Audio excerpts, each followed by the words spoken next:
Okay, I wanted to look at the graphing part of this. So this is easy to see with something like f of x equals 2, g of x is 2x plus 10, and then we want to look at the sum.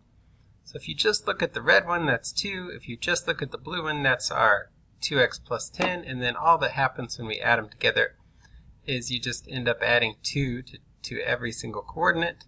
So 0, 10 becomes 0, 12, for example.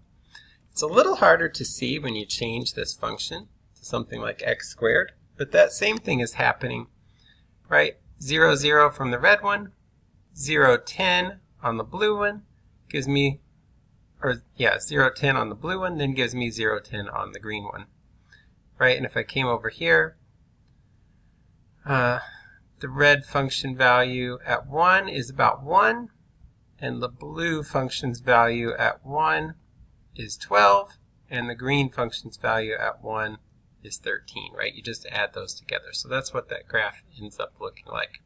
The same thing would happen with, the same thing would happen with subtraction.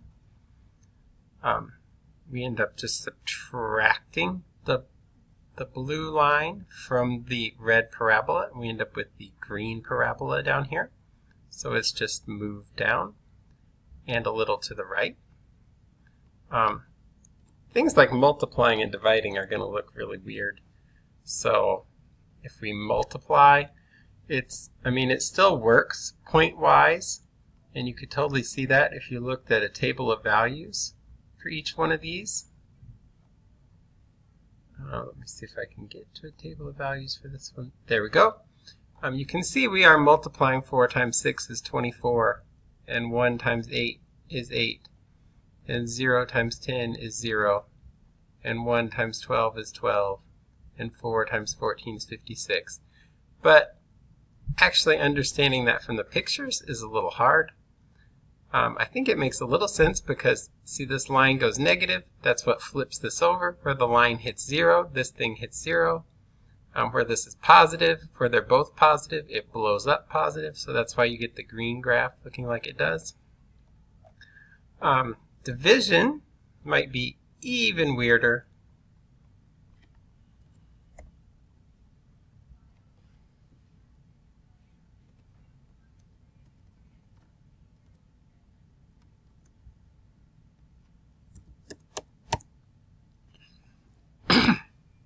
Yeah, trying to understand the division.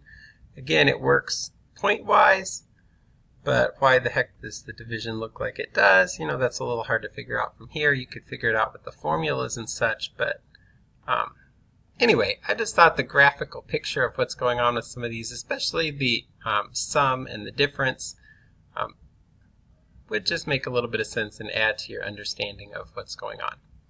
Okay, that is the end of our function algebra section, at least the part for adding, subtracting, multiplying, and dividing.